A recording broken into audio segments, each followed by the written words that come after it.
terkait informasi yang sudah beredar ya, rumah Kajari itu disegel, itu akan diapakan, termasuk juga tiga SKPD ya, tadi disampaikan Mas Jaki ya. Nah, jadi penyegelan itu dilakukan pada saat melakukan penangkapan ya terhadap para terduga. Itu dalam rangka menjaga status quo.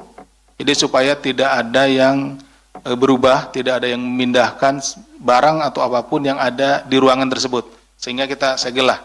Nah, itu fungsi dari segel tersebut.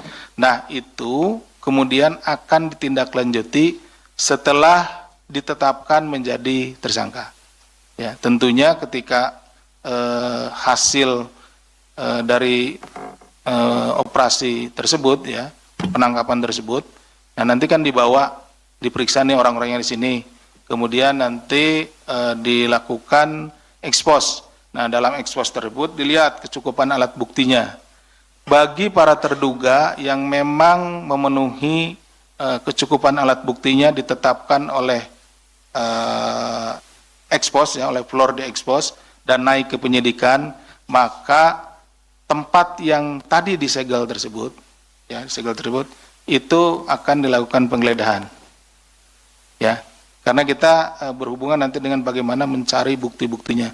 Tetapi bagi pihak-pihak yang dibawa ke sini ataupun tidak dibawa ke sini, gitu ya, atau belum dibawa ke sini dan diduga ya, awalnya diduga ya, pelaku tindak pidana korupsi, tapi kemudian kecukupan alat buktinya tidak mencukupi, ya, tidak mencukupi alat buktinya, artinya tidak bisa ditetapkan atau belum bisa ditetapkan sebagai tersangka karena kekurangan alat buktinya, maka terhadap propertinya yang disegel tentunya kita akan buka.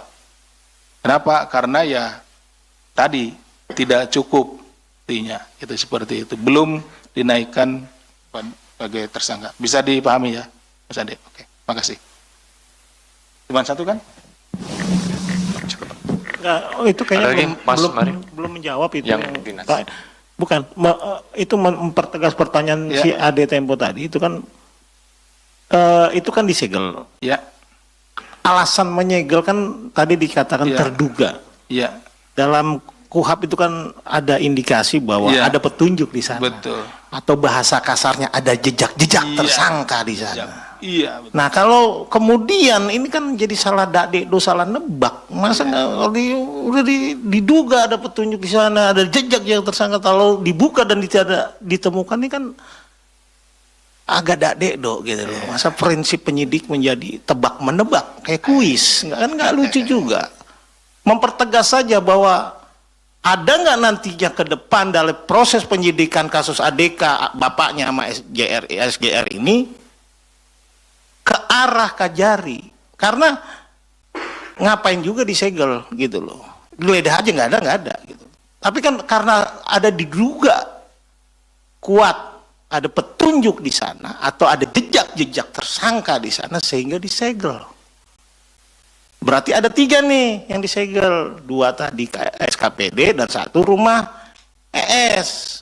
Apakah memang rangkaiannya 3 iya. Jadi 4 mungkin ya. 3 kan? Iya. Nah, karena udah pagi agak ini. Ya, pertanyaan saya mempertegas itu aja Pak Deputi. Siap. Apakah akan dikembangkan ke ES atau menunggu kasus ini naik dulu baru dibuka penyelidikan baru terhadap Kajarinya? Yang simpel aja. Iya. Kita nggak mau. Iya, siap. Ya, makasih. Ya. Pasti ini kakaknya yang tadi Mas Ade kan? Ini kakaknya kelihatan di depan. Jadi begini Mas Mario, menyambung juga tadi jawaban saya ke Mas Ade. Jadi ketika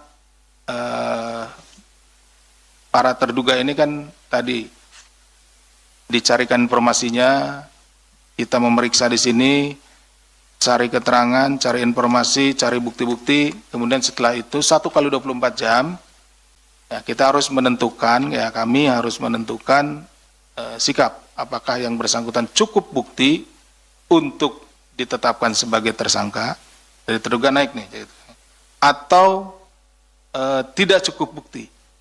Ya, dugaan tetap ada, tapi tidak cukup bukti untuk dinaikkan. Nah, sehingga tidak dijadikan tersangka. Nah, itu kemudian berkorelasi dengan hak-haknya.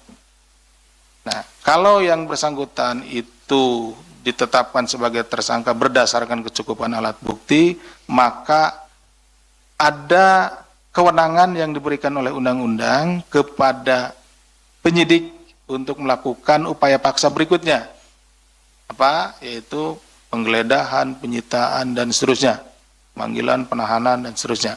Nah, tapi bagi yang ditetapkan belum bisa dinaikkan menjadi tersangka karena kurangnya alat bukti, ya belumnya atau tidak lah, atau belum atau tidak, dan sebagainya. Berarti masih panjangan. Nah, itu tentunya haknya juga tidak boleh dilanggar. Kenapa? Karena ada aturannya, kalau tetap disegel kan nggak boleh masuk tuh. Nah, ada haknya yang dilanggar, maka harus dibuka, gitu, seperti itu. Bisa dipahami ya, Mas Mario? Adiknya sudah?